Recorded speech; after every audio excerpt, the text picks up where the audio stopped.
Boa noite, os irmãos que estão nos assistindo pelas redes sociais, né? Hoje está aparecendo assim, como um dia de festa. Na verdade, todos os cultos são de celebração ao Senhor, né? Tá bom agora? Tá alto não? Tô achando que tá meio alto, mas tudo bem, tá bom? Então tá. Ok. Quantos estão felizes com Jesus? Amém! Nós estamos presenciando um milagre aqui. Aliás, a nossa vida o tempo todo é um milagre, né? E hoje nós vamos estar falando sobre milagre. E eu queria perguntar a vocês, Deus ainda opera milagres hoje? Amém! Que bom que você está crendo nisso, né? Então, baseado nisso, eu convido você para abrir a sua Bíblia em 2 Reis, capítulo 20. O ventinho vem aqui e mexe nas páginas, mas tudo bem. Não, pode, né? Apesar de que vai esquentar um pouquinho, mas é porque tira do lugar e a gente fica... Mas tudo bem. Amém, Jesus. Acharam? Glória a Deus. Então vamos ler aqui. O título aqui fala sobre a doença de Ezequias e a sua cura maravilhosa. Versículo 1 diz assim: naqueles dias, Ezequias adoeceu de uma enfermidade, obrigada querida, de morte, mortal. Veio ter com ele o profeta Isaías, filho de Amós, e lhe disse: assim diz o Senhor, põe em ordem a tua casa, porque morrerás e não viverás. Então virou Ezequias o rosto para a parede e orou ao Senhor, dizendo: lembra-te, Senhor, peço-te, de que andei diante de ti com fidelidade, com inteireza de coração, e fiz o que era reto aos teus olhos. E chorou muitíssimo. Antes que Isaías tivesse saído da parte central da cidade, veio a ele a palavra do Senhor dizendo: volta e diz a Ezequias, príncipe do meu povo, assim diz o Senhor, o Deus de Davi teu pai: ouvi a tua oração e vi as tuas lágrimas. Eis que eu te curarei, ao terceiro dia subirás à casa do Senhor. Acrescentarei aos teus dias 15 anos, e das mãos do rei da Assíria te livrarei, a ti e a esta cidade. E defenderei esta cidade por amor de mim e por amor a Davi, meu servo. Disse mais Isaías: tomai uma pasta de figo. Tomaram-na e a puseram sobre a úlcera, e ele recuperou a saúde. Ezequias disse a Isaías: qual será o sinal de que o Senhor me curará e de que ao terceiro dia subirei à casa do Senhor? Respondeu Isaías: ser-te-á isto da parte do Senhor, como sinal de que ele cumprirá a palavra que disse: adiantar-se-á a sombra 10 graus, ou retrocederá. Para ele escolher, né? Então disse Ezequias: é fácil que a sombra adianta 10 graus, tal, porém, não acontece antes retroceda 10 graus. Então o profeta Isaías clamou ao Senhor e fez retroceder a sombra lançada pelo sol declinante ao relógio de Acais. Aleluia. Pai querido, louvamos o teu nome, Senhor. Nós estamos aqui numa expectativa do que o Senhor tem para falar conosco, Pai. Que não seja eu, teu Espírito Santo tem toda a liberdade nesse espaço para operar, para falar, para dirigir como o Senhor quiser. Pai, nós nos despojamos de nós mesmos e pedimos, Espírito Santo querido, que o Senhor venha regar a terra do nosso coração, venha arar, para que a semente da tua palavra caia, Senhor, e ela venha florescer, que ela venha frutificar Em o nome de Jesus, amém. Amém, queridos? Glória a Deus. Então, eu comecei perguntando se ainda hoje Deus cura, né? E graças a Deus a igreja disse que sim. Aí eu pergunto, mas por quê? Eu não sei se vocês têm percebido, por que a gente não está vivendo esse mover de cura como antigamente? A gente ouvia tanto as pessoas falarem, né, de fulano foi curado, fulano foi assim, e por que que hoje não está acontecendo isso? Será que nós estamos nos acostumando tanto com o avanço da ciência, da tecnologia, né, até com o avanço assim dos recursos humanos, e até ouvi uma pessoa falando sobre isso, que a gente vai se moldando, se acostumando e vai se calando e parando até de dar glórias a Deus pelo que Ele tem feito. Não que seja ruim isso, pelo contrário, é bom porque Deus usa e nós sabemos disso. Quem dá a sabedoria ao homem? Não é o Senhor, né? Ele dá toda a sabedoria. Por mais que a pessoa diga, o mérito é meu porque eu estudei, sim. Mas se não fosse Deus estar com ele, dar sabedoria, dar o fôlego de vida, como ele faria tudo isso, né? E a própria palavra de Deus diz que sem mim nada podeis fazer. Então a gente entende que nessa terra, tudo que fazemos, nós dependemos única e exclusivamente de Deus. E aí, gente, a gente pensa, o que está acontecendo? Por que que os milagres não estão sendo tão divulgados como antigamente? O que está acontecendo? Será que nós estamos nos acostumando com tudo isso e não estamos sendo filhos gratos a Deus pelo que Ele tem feito? A Bíblia é cheia de milagres que Deus tem operado, desde lá de Gênesis, vem com o povo que saiu do Egito, tudo que o Senhor fez com o povo. E até hoje, né? Quer dizer, veio depois, Jesus veio e continuou no ministério, tudo acontecendo. E aí a gente pensa, o que será que aconteceu? Na época de Jesus, nós vemos ali descritos as curas, né? E o que nós temos assim bem fresco na nossa memória, vamos assim dizer, marcante, é a cura da mulher do fluxo de sangue, a cura do... Vamos dizer, a cura não, quando o Senhor ressuscitou o filho da viúva de Naim, né? A cura da sogra de Pedro, alguns dizem até que Pedro negou a Jesus porque curou a sogra dele. Isso é brincadeira, tá, gente? Isso é só para quebrar o gelo e eu vou aproveitar e beber água. Não é isso não. Nós vemos também cura de libertação, como daquela mulher encurvada que entrou no templo, né? Ela 18 anos encurvada ali, e o Senhor naquele momento a libertou daquele espírito de enfermidade que estava sobre ela. Nós vemos também quando aqueles 10 leprosos foram a Jesus e ali eles foram curados. Mas olha que interessante que aconteceu, apenas um voltou para agradecer, um só. Será que nós estamos iguais a esses 9 que gostaram da cura, mas não voltaram para agradecer? E o que a gente vê aqui, queridos? O que está acontecendo nisso tudo? É para a gente parar e pensar, né? Onde que eu estou falhando? Porque a Bíblia fala de uma grande nuvem de testemunhos.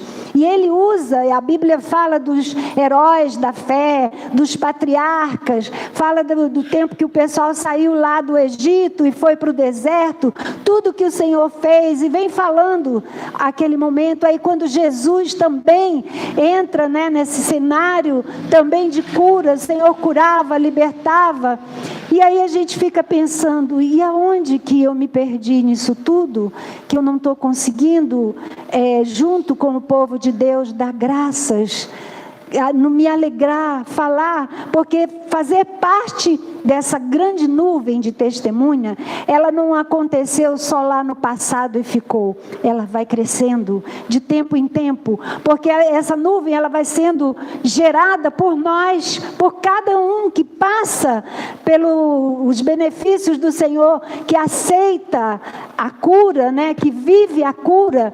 Então você, sendo um servo de Deus, você passa a fazer parte dessa tão grande nuvem de testemunhos. E o que é essa tão grande nuvem de testemunho? É eu e você, que falamos do poder de Deus, das maravilhas de Deus, do que Ele faz na nossa vida. Muitas vezes nos calamos, porque já achamos meio que corriqueiro, né? O Senhor me curou. Só fala quando é algo tão absurdamente, vamos assim dizer, né? Que chama a atenção. Aí você fala, não, queridos. Eu sempre digo assim, você tem o hábito de abrir a janela da sua casa e bota o rosto assim, vê aquele sol brilhando? Isso é um milagre, porque você poderia não estar ali naquele momento. E você dizer, Deus, muito obrigada, porque eu não fiz nada para que esse sol brilhasse e ele está ali. Senhor, muito obrigada, porque eu estou respirando. Nós temos que ser gratos. Precisamos, não vamos ser, será que a gente está, eu repito, iguais àqueles 9 que não voltaram para agradecer? Nós precisamos estar atentos, querido, não vamos ser como esses, de jeito nenhum. Como servos de Deus, nós precisamos cada dia mais e mais, falar do poder de Deus na nossa vida, dos feitos do Senhor. Eu pergunto a você, o que Deus tem feito na sua vida, o que Ele fez hoje? Aí você vai dizer, nada. Gente, nada. Fez, você está aqui, você despertou, teve pessoas que vieram à igreja de manhã, chegou em casa, lavou, passou, cozinhou, arrumou a casa, fez tanta coisa. Isso é milagre, gente. Antigamente na Rádio Relógio dizia que cada minuto é um milagre que não se repete, né? Cada minuto.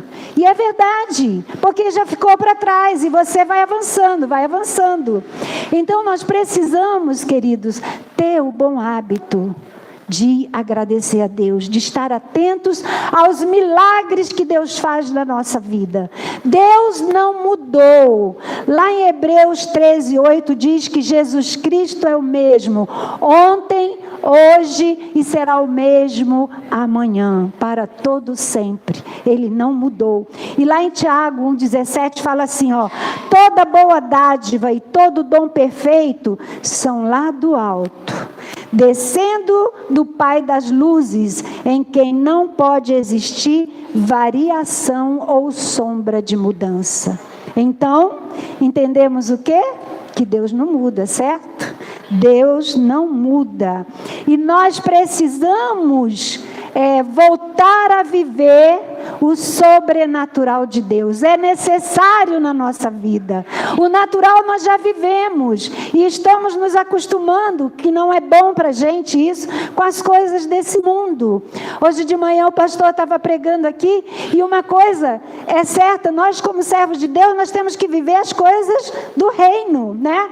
O maligno, ele tenta e o Senhor nos faz passar por provações. Para quê? Para que cresçamos, para que sejamos fortalecidos, para que cumpramos o propósito de Deus na nossa vida. Então, é interessante nós sempre vivermos o sobrenatural de Deus. Você entende isso, né? Vivermos o sobrenatural de Deus. E é maravilhoso, queridos. Não fique procurando esse sobrenatural só nas coisas grandiosas. Vanessa e Davi estão vivendo um sobrenatural aí de Deus. Quantas lutas eles não devem ter passado para chegar até aqui. Eu falo de cura de enfermidade, mas gente, tem tanta... Deus opera milagre em tudo. Nós vemos na grande pesca. Ali não estava em jogo doença. Estava em jogo uma necessidade. Então Deus proveu. Ele é o Deus da provisão. Amém? Do que você está necessitando? Qual a sua necessidade? Pode não ser cura, pode não ser nem financeira, mas a doença da alma, ou um problema com o filho, com o vizinho, não sei. Cada um Deus age de uma maneira diferente, você sabe disso, né? Cada um tem a sua experiência. Para quê? Para falar do poder de Deus àqueles que necessitam. Lá o profeta Isaías, ele fala o seguinte, que de madrugada o Senhor acorda ele para dar línguas eruditas, para que ele possa ter palavras de paz ao necessitado. Então, nós, em outras palavras, recebemos também essa língua de erudita, língua de saber, língua de sabedoria, de entendimento, para que você possa, quando chegar um aflito a você, com o coração transbordando de aflição, vamos assim dizer, e você, com a paz do Senhor, ter uma palavra de apoio para aquela pessoa. Amém, queridos? E aí, baseado nisso, nós vamos voltar ao nosso texto, porque nós vamos falar da história de um rei que pode ser, que é a minha história, vocês vão entender depois, mas pode ser a sua história também. Nós estamos falando do rei Ezequias. E em poucas palavras eu vou dizer quem foi o rei Ezequias. Quem foi? O rei Ezequias era um jovem de 25 anos, quando seu pai, Acais, o rei Acais, morreu. O rei Acais foi um péssimo rei. A Bíblia diz que ele fez tudo o que era mal perante o Senhor. Ele copiou as imagens dos outros deuses, trouxe para o templo. Ele fez uma bagunça no templo para botar aqueles deuses todos lá. Ele oferecia sacrifício até de próprios filhos. Ele aprontou. Mas o que é mais importante é que este jovem, vivendo nesse caos, no meio dessa família, do seu pai fazendo barbaridades, ele não copiou o exemplo do seu pai. Nós vemos a história dele lá do capítulo 29 de 2ª Crônica até o 32, fala da história de tudo que ele fez. Ele foi um menino que ele não fez as coisas erradas do seu pai. E a Bíblia diz que ele fez o que era reto diante de Deus, porque ele copiou o seu pai Davi, seu pai espiritual, o rei Davi. Então, no sangue daquele jovem corria o sangue de um rei. E ele se mirou em Davi para fazer as coisas que era certa. E isso é maravilhoso. E nós temos um exemplo, a gente vê aqui na história dele, no início, a salvação de uma pessoa que vem do mundo cheio de coisas erradas e que chega na presença de Deus e fica, e agora o que eu faço? O nosso exemplo é o Senhor Jesus. Então, com 25 anos de idade, ele herdou um reino totalmente falido. O templo onde o povo de Deus adorava estava um caos, cheio de ídolos e de tantas coisas. E aí, o que ele faz em primeiro lugar? Ele traz Deus para a sua vida. É o que nós fazemos também, trazer Deus para a nossa vida. Nós estamos lá no mundo, vivendo de uma forma totalmente escravizada, mas um dia você conhece o libertador, o Senhor Jesus, e aí você traz Ele para a sua vida, ou melhor, Ele te leva para a vida dele, porque você diz sim e há um casamento perfeito, né? O Senhor nos chama, Ele nos escolhe, e aí feito isso, como eu e você também fizemos, dissemos sim para o Senhor quando Ele nos chamou. E aí a segunda parte, que diz que ele fez o que era reto aos olhos do Senhor. Sabe o que ele fez? Ele pegou, resgatou os levitas que estavam espalhados, trouxe para ali e mandou limpar o templo. A história fala que eles levaram 16 dias limpando o templo, tirando tudo que era postes ídolos, tirando tudo que o rei tinha deixado lá. O templo estava fechado há muito tempo, já não se adorava a Deus naquele lugar e ele começou a restaurar tudo aquilo, a restaurar a adoração ao Senhor, a restaurar os sacrifícios que eram feitos em prol dos seus pecados. E ele começou então a purificar. Ele falou para os levitas: limpem, purifiquem tudo, porque nós vamos voltar a fazer as festas que Deus ordenara a Moisés para que fosse feito. Então, quando nós chegamos a Jesus, nós também chegamos com o nosso templo, porque nós somos o templo, né? Hoje eu e você somos a morada do Senhor. Então Deus começa, através do Espírito Santo, a limpar esse templo, tirar tudo que não pertence mais a nós. Gente, nós somos pecadores, sim, somos, mas não estamos sujeitos ao pecado se você não quiser, porque o próprio Espírito Santo, ele trabalha isso em nós. Como ele habita em nós, terça-feira a Sandra falou aqui da virtude, e a gente vive falando isso, o pastor fala, a gente vive batendo nessa tecla sobre as virtudes do Espírito, porque uma vez que o Espírito Santo está dentro de nós, as virtudes estão com ele. Mas não basta só ele ficar aqui quietinho e você não dá espaço a ele para agir. De que forma? Que o Senhor nos ajude a praticar as virtudes que nós falamos, que é questão de sobrevivência nossa. Vocês se lembram? Eu sempre gosto de repetir para ver se vocês se lembram. Quem sabe quem é o primeiro? Qual é a primeira virtude? Muito bom. É o silêncio? É o amor. Amor, alegria, paz, longanimidade, benignidade, bondade, fidelidade, mansidão e domínio próprio. Que aqueles que têm domínio próprio digam amém. Olha lá, hein? Vê lá, hein? Vê lá, hein? Vê lá, hein? Domínio próprio e amor tem que andar de mãos juntas ali, mão dadas, né? Porque quando você começa a querer se exaltar o amor, olha, é o amor. Então, aí é verdade, o amor tem que prevalecer. Então, aí a gente começa, é o Espírito Santo falando, né? É mudando e vai acontecendo. Por isso que eu digo que é questão de sobrevivência na nossa vida espiritual. Mas aí, voltando aqui, queridos, então, ele preparou tudo aquilo, né? O rei Ezequias preparou tudo, restaurou as festas e foi agindo. Ele removeu, o pai dele tinha feito altares nos montes, debaixo das árvores frondosas, ele fazia sacrifícios e estava cheio de capetinha para tudo que é lado, imagens, né? Aquelas coisas todas. E ele foi derrubando tudo aquilo, e foi limpando e foi restaurando, e Deus foi se alegrando de tudo aquilo, porque ele estava trazendo o Senhor para ele. Uma coisa importante que a gente vê é que ele confiava no Senhor.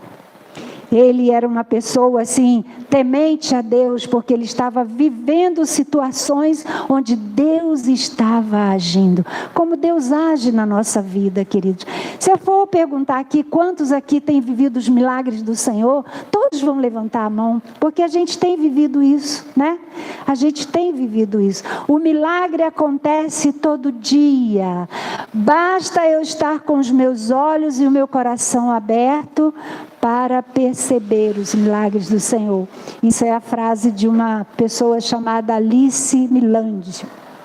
Então, e é verdade, eu preciso estar com os meus olhos bem abertos e o meu coração para ouvir e ver os milagres de Deus na minha vida. E aí, continuando, como eu disse que ele confiava no Senhor, e a gente vê lá em Jeremias 17, versículo 7, diz assim: bendito o homem que confia no Senhor e cuja esperança é o Senhor. Aleluia. Então, querido, nós somos benditos do Senhor, porque se você confia no Senhor, você está no lugar certo. Amém? E ele ao se apegar ao Senhor, ele não deixou de segui-lo. Ele vivia numa intimidade com o Pai. Mas aí, o reino dele foi começando a se arrumar, e de repente o que acontece, queridos? Ele começa a ser afrontado por um rei, o rei da Assíria, que era como se fosse o manda-chuva, começou a afrontá-lo. Ele cercou a cidade com um exército gigantesco. E Ezequias ficou, e agora? O meu exército está começando a se formar, nem arma direito tem. O que eu vou fazer? Mas ele tinha uma arma poderosa. Domingo passado, Luciana pregando aqui, falando sobre oração, que é a chave de tudo, né? A oração. Está aflito? Ora. Está alegre? Ora. Está mais ou menos? Ora. Isso quer dizer, então, ore em todo o tempo, não importa como você esteja, né? E aí o que ele fez? Ele começou a ficar nervoso, com medo, é normal, né? É humano. Mas ele lembra de algo muito importante. Ele chama o profeta Isaías e começam a orar. E sabe o que aconteceu? Ali aconteceu um milagre. O Senhor mandou naquele mesmo dia um anjo e matou 185.000 homens valentes. Isso é um milagre, não é? E por que você está de boca fechada? Isso é um milagre. Amém? Então vamos nos alegrar, vamos nos alegrar. E os que sobraram vivos, que eram os medrosos, o Senhor liberou para que eles chegassem nas cidades e falassem dos grandes feitos de Deus ali em Israel. E a fama do rei Ezequias começou a crescer. Deus o fez conhecido. E ele não mais foi afrontado pelo Senaqueribe, porque depois vocês leem a história. Eu não vou me deter nisso aqui não, porque ainda tem muita coisa e o tempo está correndo. Aí voltando para o nosso texto, né? Aqui em 2 Reis 20. Ele estava bem, estava tudo indo bem, ele estava sendo reconhecido, mas de repente algo acontece. O Senhor manda avisar para ele botar a casa em ordem, porque algo ia acontecer. Isaías foi fazer uma visitinha a ele, né? Às vezes tem visitas meio indesejáveis, né? Não sei se essa foi, mas chegando lá ele disse, o Senhor manda te dizer, põe a tua casa em ordem, porque você está com uma enfermidade mortal. E ele ficou apavorado. E aí ele fez o que ele conhece. Ele virou-se para a parede e ali ele começou a orar. E começou a dizer, Senhor, vamos ver aqui o versículo 2, diz assim, então virou Ezequias o rosto para a parede e orou ao Senhor dizendo, lembra-te, Senhor, peço-te, de que andei diante de ti com fidelidade, com inteireza de coração e fiz o que era reto aos teus olhos. E chorou muitíssimo. Chorou. No momento das nossas aflições, queridos, você pode chegar na presença do Senhor e chorar. Mês passado eu estava aqui pregando e eu falei para a igreja que eu ia fazer um exame, mas que eu estava crendo que Deus já estava operando um milagre. Como nem todos aqui sabem, eu fui recentemente, uns 2 meses atrás, diagnosticada com gutata. Alguém já ouviu falar o que é gutata? Gutata é uma doença nas córneas. Nossas córneas, ela tem uma média de 2.500 células. E o meu olho esquerdo, aliás, o meu olho direito tinha 950. E o meu olho esquerdo, 650. Eu estava até um dia mostrando ao pastor Renato como que estavam minhas córneas, toda esburacada. Muito buraco. E as células se unindo para morrer. Porque a gutata é uma córnea, essa bolinha assim redonda, essa película, cheia de bolinhas. Lembra aquele plástico que você fica estourando, que dá até nervoso, né? Só que é microscópica, né? Bem pequenininha, cheio daquilo. E elas vão se unindo e as células vão se morrendo e vai abrindo buraco. Aí eu fui numa oftalmologista e ela me diagnosticou, quase que não sai, mastiguei a língua aqui. essa enfermidade. Como que isso aconteceu? Eu fui lá levar uma irmãzinha amada para fazer exame de vista e aproveitei e queria fazer também. Só que ela, ao fazer, disse: olha, não tem mais grau para você. Você está com uma catarata avançada, vamos operar? Falei, vamos, é uma cirurgia simples, né? Vamos. Então, vou prescrever aqui para você fazer o pré-operatório. Faz esses exames aqui, me disse lá o local onde eu deveria ir. Aí ela disse, mas especificamente esse, que seria o tal que ia diagnosticar a gutata. Mas eu não sabia de nada. Fui lá, fiz o exame, estavam todos prontos, levei para a doutora e chegando lá, na presença dela, quando eu coloquei os exames na mesa dela, que ela chegou nessa parte da córnea, ela disse, mocinha, aqui tem uma doença na sua vista. Aí eu, qual doença? Gutata. Eu falei, nunca ouvi falar. Ela falou, você tem córnea gutata. E você já está no 3º grau, são 4 graus. Tem do 1 ao 4, eu já estava no 3º. Então, isso queria dizer que... E ela ainda falou para mim, ela é progressiva. Ela não regride, ela só progride. Começa, de repente, assim, a partir dos 60 anos e vai, né? Aí, eu fiquei olhando para ela e falei, mas não tem nada que se possa fazer? Aí, ela disse, o grau 4 é cegueira. Quando ela falou isso, eu fui ficando gelada. Eu fui ficando, assim, meio sem graça. E aí ela continuou, mas não se preocupe, porque a cura é transplante de córnea. Meu Deus, cada vez ficando pior o negócio. Aí eu fui ficando ali agoniada, mas me segurando, né, para não chorar, estava sozinha. E aí ela foi falando, eu acho que dependendo disso, você nem vai poder operar a catarata para não mexer na córnea. E foi falando, eu já quase não estava ouvindo, enfim. Saí dali desesperada, porque ela conseguiu me deixar assim, desesperada. E aí, chegando em casa, eu fiz igual o rei Ezequias. Chorei.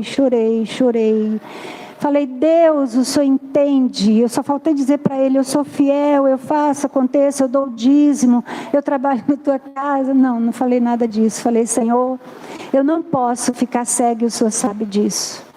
Eu sou uma pessoa, humanamente falando, quase que sozinha. Eu não tenho pessoas para cuidar de mim. Falei, Deus, esse diagnóstico para mim foi pior do que o do câncer. Porque o do câncer não é nada legal. Mas a gente enxergando, você consegue se mexer, fazer as coisas, agir, tomar um remédio, não se tornar tão dependente. Mas eu fiquei, gente, apavorada com tudo aquilo. E aí, depois que eu chorei muito, eu me acalmei na presença do Senhor. E o Senhor colocou no meu coração para eu procurar um outro especialista. E assim eu fiz, né? Procurei, quando na última pregação eu falei que fui lá. Ele ficou assustado com o exame. Mas ele pegou aquele exame e levou. Olha como Deus cuida de nós. Naquele dia, na clínica, tinha um especialista em córnea. E levou para ele ver lá. E ele, sem eu saber, ele tinha feito um exame parecido. E tinha um determinado número de células ali que não estava batendo com o que estava no primeiro exame. Aí o médico aconselhou eu fazer um novo exame.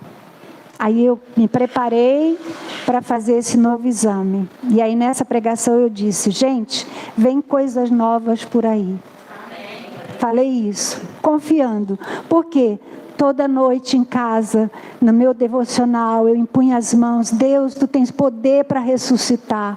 Ressuscita as células dos meus olhos. As que estão mortas, faz ter vida, Senhor.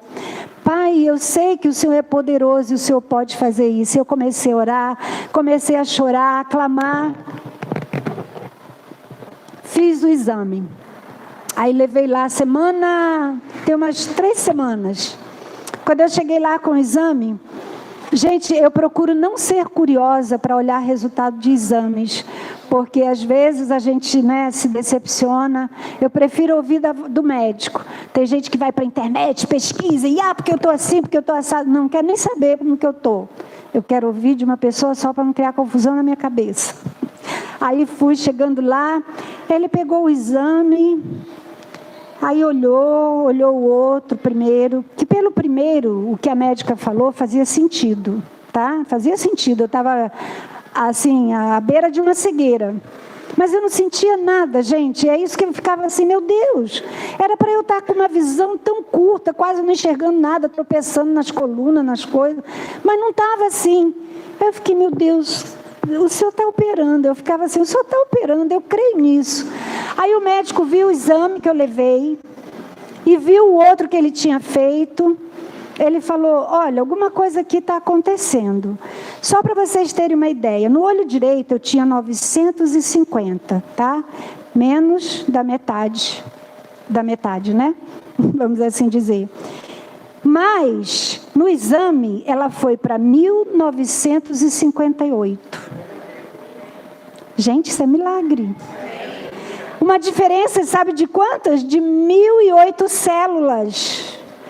A do olho esquerdo, que estava 650, foi para 1.220. Eu tenho um exame para mostrar. 650, isso mesmo. Deus é digno. Ele diz, eu sou o grande, eu sou o que te cura, eu sou o que te sara, o que te sustenta, o que te fortalece, o que te ajuda.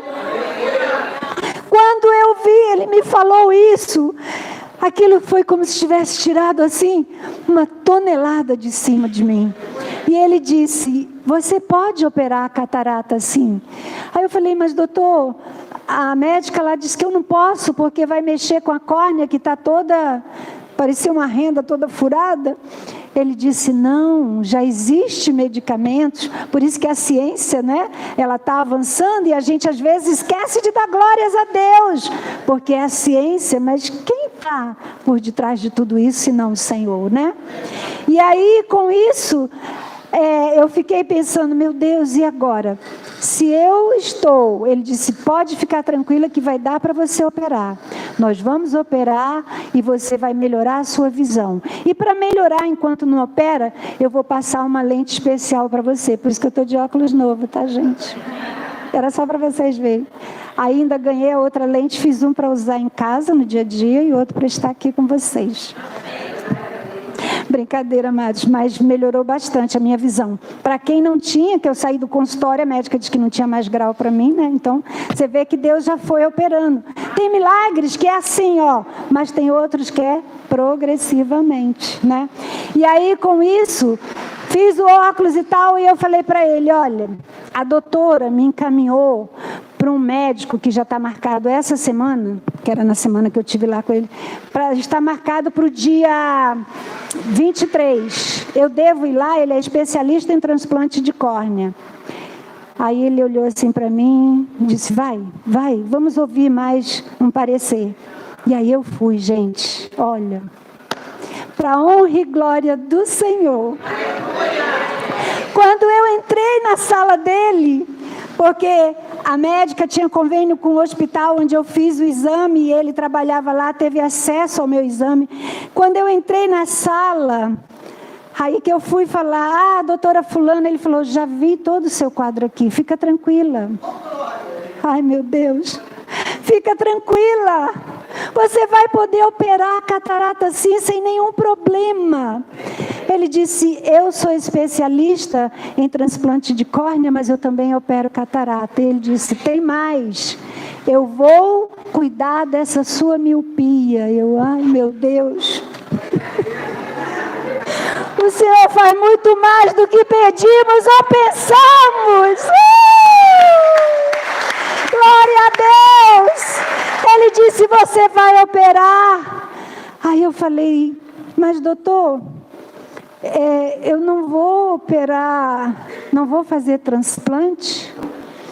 Eu comentei com algumas pessoas, ele é careca, mas não porque ele raspa a cabeça não, careca mesmo. Ele disse, olha, se nascer topetes aqui, ele até brincou, você vai operar. Eu falei, doutor, o senhor tirou um peso dos meus ombros. Ele, vamos operar? Posso transcrever aqui o risco cirúrgico? Eu falei, não, espero, eu posso esperar? Ele, pode, você pode esperar, não passa de 2 anos. Aí ele disse, eu vou te dar já a solicitação do risco cirúrgico. Quando você vier, já vem com esses exames para a gente marcar a cirurgia. Ele falou a mesma coisa que o outro médico. Gente, isso é um milagre. Você vê, eu estou sentindo vocês assim, então, porque não é um negócio sobrenatural, é sim. Pode não ser para você, mas é para mim. É para mim, que estava às portas de uma cegueira. Gente, é demais. Nós temos que aprender a nos alegrar com a vitória do nosso irmão, queridos. Olha, eu sou um milagre ambulante. Eu sou um agente de milagre, como você também é. Eu declaro que eu já fui curada do câncer, já fui mesmo. Eu só estou tomando a medicação por obediência. E a última consulta que eu fiz, o doutor Leandro falou: vamos acompanhar para ver se em janeiro, quando você vier, se a gente já pode ir começar a pensar, não em 5 anos, mas em 3 anos. Glória a Deus! Eu fiquei com diabetes também. E aí comecei a fazer tratamento e a tomar remédios e mais remédios. Aí um dia eu fui na médica, quando levei o exame, ela disse: pode parar toda a medicação, você não está mais diabética. Glória a Deus! Glória a Deus! Veio uma osteopenia severíssima nos meus ossos e o Senhor está me curando, eu creio. Eu estou fazendo um tratamento de cálcio, que eu acho até que está afetando meus rins, mas tudo está no pacote, vai ser curado em nome de Jesus. Porque os meus ossos, eu já falei: Senhor, não tem homem de ferro? Aí ele: sim. Eu falei: pois é, você é mulher de ferro. Os meus ossos vão ser de ferro. Em nome de Jesus. Queridos, o nosso Deus não mudou. Ele é o mesmo. Ele continua operando em nossas vidas, na minha e na sua. Sabe o que nós temos que fazer? Falar ao mundo o que Deus tem feito por nós. Abre a tua boca e testemunha. Não espera ser uma coisa absurda. A sogra de Pedro foi curada, ela automaticamente se levantou e foi servir aos discípulos e a Jesus. Ali ela começou a falar tudo o que ela já não estava mais sentindo, que ela estava bem. Nós precisamos passar para o outro, continuar fazendo parte dessa tão grande nuvem de testemunhas. Você não tem que esperar coisas grandiosas, porque só o nosso viver, o dia a dia, isso já é tremendo para o Senhor, amém? Vamos ficar de pé? Vamos ficar de pé? Eu sei que você tem motivos de sobra para agradecer a Deus. Precisamos, queridos, manter esse bom hábito. Nós tivemos um período aqui na igreja falando de oração como estilo de vida.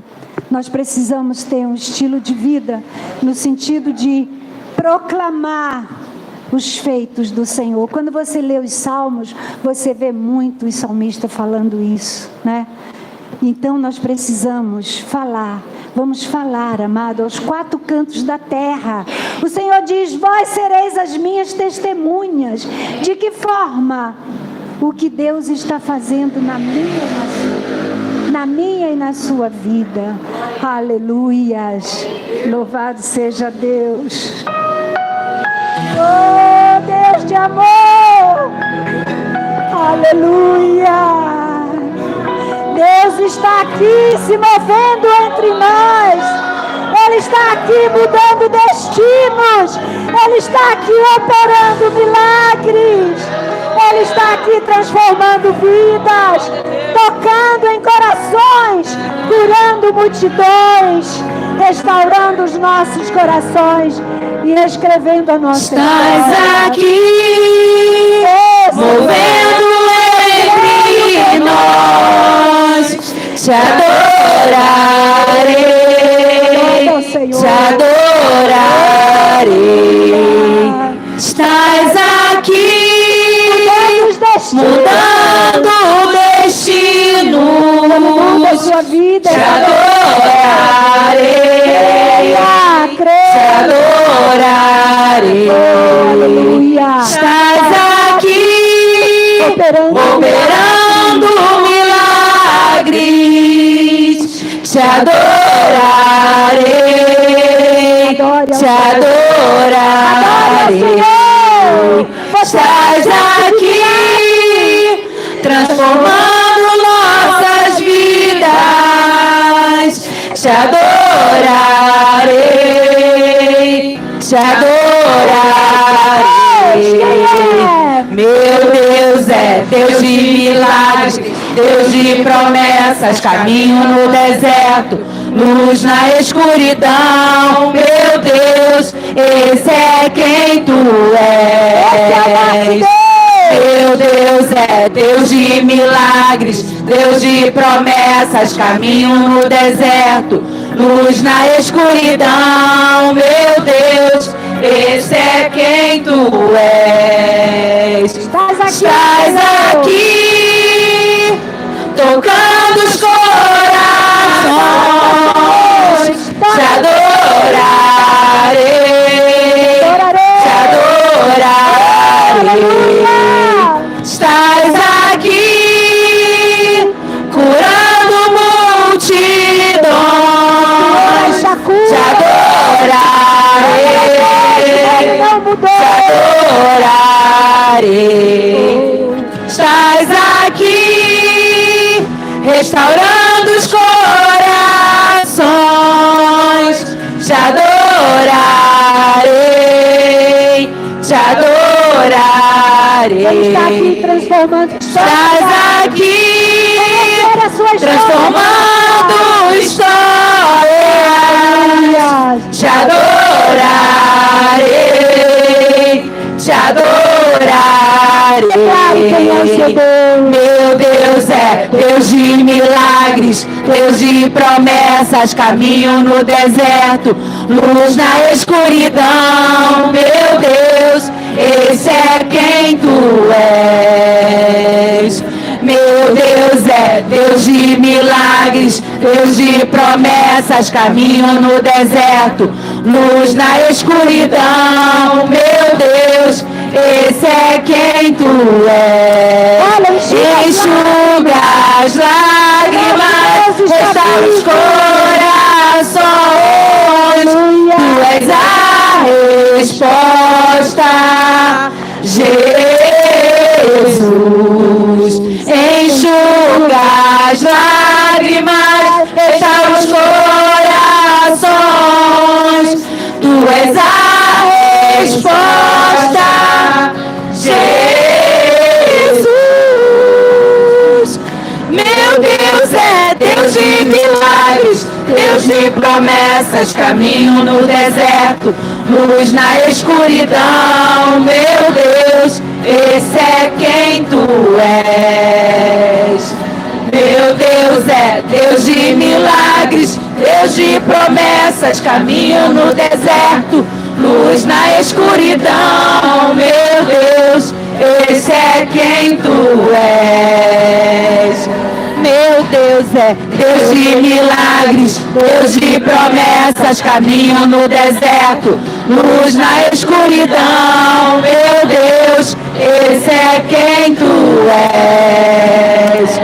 Meu Deus é Deus de milagres, Deus de promessas, caminho no deserto, luz na escuridão. Meu Deus, esse é quem tu és.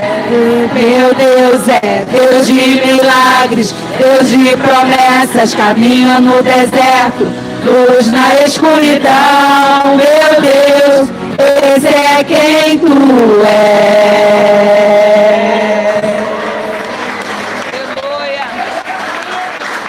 Preste atenção, queridos. O Senhor enviou o profeta de volta e falou para ele que ele teria mais 15 anos para fazer tudo o que tinha que fazer. E eu perguntei ao médico: Senhor, doutor, no meio disso tudo aí, com esse aumento, para que grau que eu fui? Que grau da enfermidade eu estou?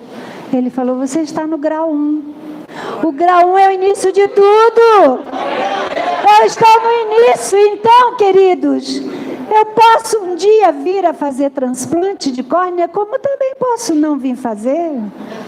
Eu estou no início de tudo. Olha, esse é o nosso Deus, que opera maravilhas. Coloca a mão no seu coração. Pensa no que você já recebeu e algo que você deseja. E coloca no altar do Senhor. Eu vou chamar o pastor Renato aqui. Coloca no altar do Senhor. Porque o Deus que operou na vida do rei Ezequias, que opera na minha vida, opera na sua e opera na vida de todos os que querem, de todos os que acreditam. Pai, nós estamos aqui no teu altar. Senhor, nós nos comprometemos contigo de abrir a nossa boca, de falar dos teus feitos na nossa vida. Meu Deus, eu não sei como cada um entrou aqui, mas o Senhor conhece o interior de cada um, Pai. Traz esse avivamento que precisam na sua alma, esse ânimo para continuar, meu Deus, dando-te graças, exaltando o teu nome, glorificando-te, ó Deus. Senhor, muito obrigada, porque o Senhor ainda é o mesmo Deus. O Senhor ainda faz milagres hoje. O Senhor é o Deus que move o natural, transforma em sobrenatural. Obrigada, meu Deus, pela vida de cada um aqui, dos que já são da casa, dos que são visitantes. Obrigada, Senhor, porque juntos nós formamos uma congregação aqui e te adoramos e glorificamos o teu nome e testemunhamos do teu poder para a tua glória e para a tua honra, em nome de Jesus. Que Deus nos abençoe, que Deus abençoe você que está em casa, que tudo venha a acontecer essa semana e você possa dar honras, glórias ao Senhor. Que Deus te abençoe rica e abundantemente.